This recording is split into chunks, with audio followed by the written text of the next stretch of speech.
Destinasi Jembatan Kaca Bira Timur di titik 0 Sulsel, Kecamatan Bonto Bahari, Kabupaten Bulukumba, Sulawesi Selatan.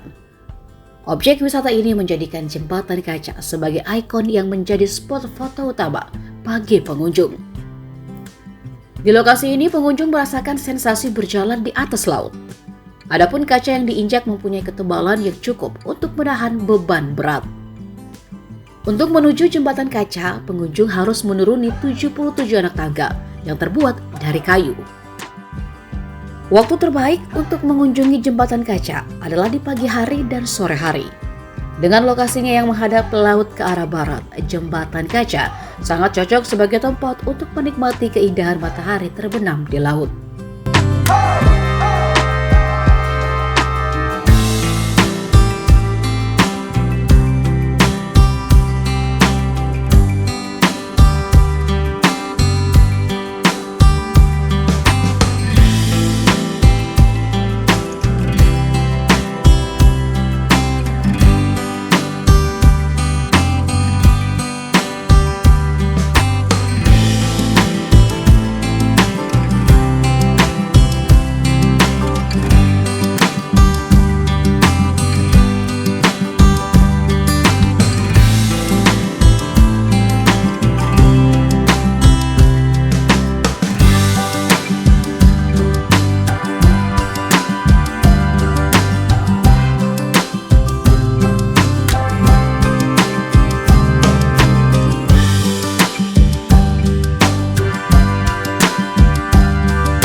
Download Tribun X sekarang, menghadirkan lokal menjadi Indonesia.